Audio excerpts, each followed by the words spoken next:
Islamic foundation কর্তৃক ইমাম সাহেবদেরকে মক্তবে পড়ানোর জন্য গণশিক্ষার চাকরি দেওয়া হয়। এখন চাকরি আনতে উপরস্থ কর্মকর্তাদেরকে ঘুষ দিতে হয়। এখন যে ইমাম ঘুষ দিয়ে চাকরি নিল তার মতো ইমামের পিছনে নামাজ পড়া জায়েজ হবে না না জায়েজ হবে? এটার লাগি কোনো আলেমের কাছে জিজ্ঞাসা করার লাগে না। অনেক বিষয় এমন আছে নিজের মনরে জিজ্ঞাসা করলেই জব পাওয়া যায়। হাদিস শরীফে উল্লেখ আছে, আল্লাহ রসুল বলেছেন ইস্তাফতি নফসাকা। অনেক ব্যাপার সেফার এমন আছে দুনিয়ার কোনো মুফতির দ্বারা যাওয়ার দরকার নাই, তোমার মন মুফতিরে জিজ্ঞাসা করো, এই মুফতি এই কইয়া দিব। সবচেয়ে বড় মুফতি আছে একজন মন মুফতি। আজকাল দেখছি অনেক টাহের ফিসের লেখাতা হ্যাঁ পৃথিবীর সর্বোচ্চ আদালত মানুষের বিবেক।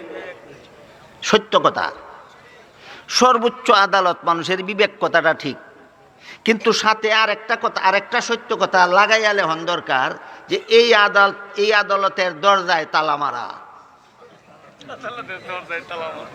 মানুষের পৃথিবীর সর্বোচ্চ আদালত মানুষের বিবেক, কথাটা ঠিক, কিন্তু কথাটা পূর্ণাঙ্গ না অপূর্ণাঙ্গ? আরেকটা কথার অভাবে। কোন কথাটা? এই আদালতের দরজায় তালা মারা। যেখানে মানুষের বিবেক নামক আদালতের দ্বারা তালা দেওয়া থাকে, ওইখানে ওই সরকারি আদালতে গিয়া বিচারের শরণাপন্ন হতে হয়। কথা বুঝলেন কি না? হাদিস শরীফে রাসূল করিম সাল্লাল্লাহু আলাইহি ওয়াসাল্লাম বলেন, হাসরের কঠিন হাসরের দিন আল্লাহ পাক রব্বুল আলামিন একদল শহীদরে জিজ্ঞাসা করবেন, তুমি দুনিয়া থেকে কি আমল করে আইছো? তাদেরকে জিজ্ঞাসা করবেন। একদল, সব শহীদ না, এক প্রকারের শহীদ। এদেরকে আল্লাহ জিজ্ঞাসা করবেন, দুনিয়ার থেকে কি আমল করে আইছো? এরা কইবে, দুনিয়ার থেকে তোমার রাস্তায় লড়াই করিয়া গলা কাটাইয়া শহীদ হইয়াছি। আল্লাহ ফিরিস্তাকে বলবেন, ফিরিস্তা এই শহীদের ঠেঙ্গ জিঞ্জির দিয়া বান্ধ, উল্টা হেসরাইয়া জাহান্নামে নিয়ে যাও। শহীদ আল্লাহর কাছে জানতে চাইবে আমার কি অপরাধ? আল্লাহ বলবেন, তোমার আমলে অপরাধ নাই, নিয়তে অপরাধ। কি নিয়তে, কি অপরাধ? আল্লাহ বলবেন, তুমি যুদ্ধ করতে গেছলা, আমি আল্লাহরে খুশি করার জন্য নয়, সমাজের মানুষ তোমাকে বীর যোদ্ধা বলে ধন্যবাদ দেবে, সমাজের মানুষের ধন্যবাদ করাবার জন্য তুমি যুদ্ধ করতে গিয়েছিলে, আমি আল্লাহকে খুশি করার জন্য নয়। এই জন্য তোমার মতো নেক আমল করনেওয়ালার পুরস্কার আমি আল্লাহর কাছে জাহান্নামের আগুন ছাড়া কিছু নাই। তারপরে একদল দান খয়রাতকারীকে আল্লাহ হাসরের দিন জিজ্ঞাসা করবেন, তোমরা কি করে আইছো?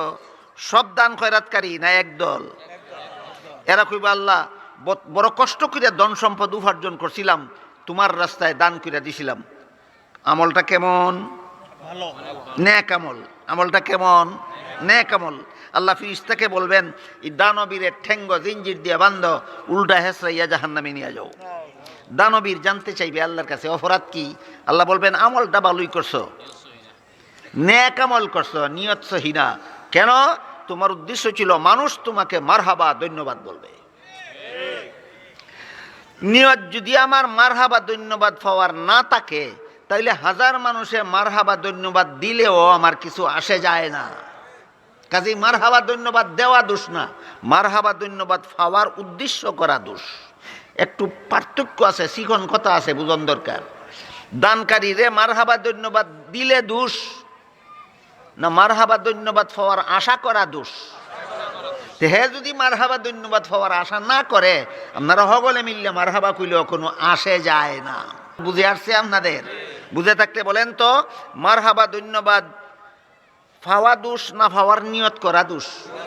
হ্যাঁ, পাওয়ার নিয়ত করা দোষ। এই দানবীরকে আল্লাহ বলবেন, তুমি মানুষের মারহাবা ধন্যবাদ পাওয়ার নিয়তে দিসলা, মানুষে দিছে কি না দিছে এটা দেখার আমার ব্যাপার না।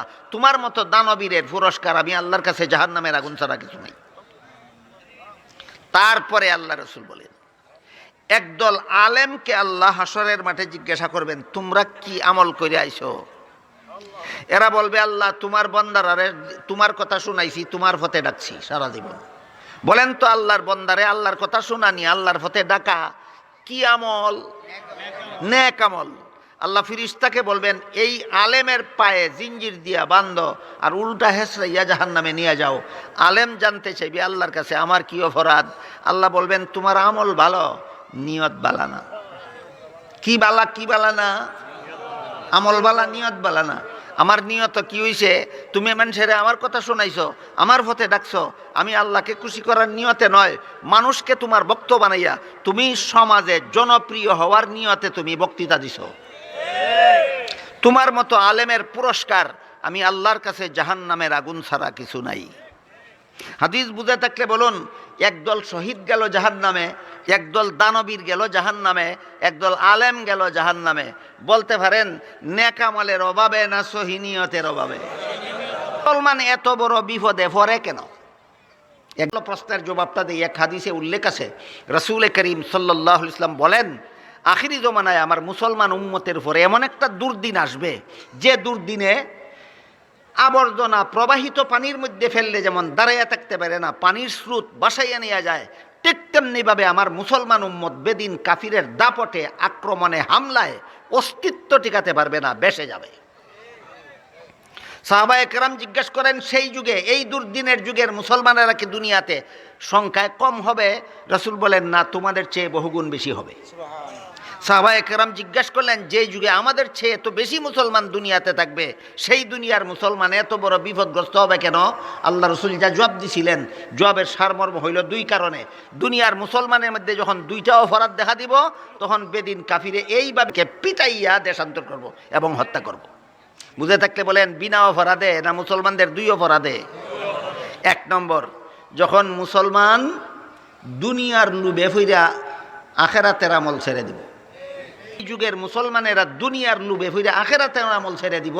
এই যুগের মুসলমানেরে বেদিন কাফিরে ফিটাইয়া এক দেশ থেকে আরেক দেশও খেদাইব। বর্তমানে কি কোনো মুসলমানের মধ্যে এই অপরাধটা আছে? এক নম্বর। দুই নম্বর অপরাধ হইল যে কোনো মুসলমানরে কোনো বেদিন কাফিরে জুলুম অত্যাচার করলে অন্যান্য মুসলমানে এই মজলুম মুসলমানের পক্ষে কোনো কাজ করবে না, এরা নীরব দর্শকের ভূমিকা পালন করবে। এরার পক্ষে যদি আমি কোনো কিছু করতে যাই, তাহলে আমারও মাইরে ফেলাইব, এই ভয়ে। বর্তমান দুনিয়ার মুসলমানের মধ্যে এই কাপুরুষতা আছে কি নাই? এই দুই অপরাধ যখন দুনিয়ার মুসলমান করবে, তখন আল্লাহ রসুল বলে গেছেন ১৫০০ বছর আগে, বেদিন কাফিরের জুলুম অত্যাচারে মুসলমান নিজেদের অস্তিত্ব টিকাতে পারবে না। করতে হবেটা কি? দাঁতের ফাহেদা যদি কাটা ঢুকে নি মেদে মেদে, হাড্ডির কণাও ঢুকে কিনা? ঢুকলে জিব্বায় ব্যথা হয় না দাঁতও ব্যথা হয়? দাঁতে ব্যথা হয়, কিন্তু দাঁতে নিজে এই দাঁতের ফাঁহের কাটা খুলতে পারে না, জিব্বায় ঠেলে। কাটা ঢুকছে দাঁতের ফাঁকে, ব্যথা হয় দাঁতে, ঠেলে কে? জিব্বায়। পড়ছে তারা, সহযোগিতার পাশে দাঁড়াতে হবে আমাদের। কথা বুঝলেন কিনা? মক্কা শরীফ থেকে মুসলমানদেরকে বেদিন কাফিরেরা মাইরা ফিটটা শহীদ কইরা খেদাইল, পাশে দাঁড়াইল মদিনার মুসলমানেরা। বলেন, খেদাইল কোন দেশ থেকে? পাশে দাঁড়াইল কে? বার্মার থেকে খেদাইছে, বাংলাদেশের পাশে দাঁড়াইতে হবে। তাইলে মুসলমানদেরকে আল্লাহ যেভাবে গাইবি সাহায্য করেছিলেন মদিনায়, ঠিক তেমনিভাবে রোহিঙ্গাদেরকেও, বাংলাদেশের মুসলমানদেরকেও আল্লাহ পাক রব্বুল আলামিন গাইবি সাহায্য করবেন।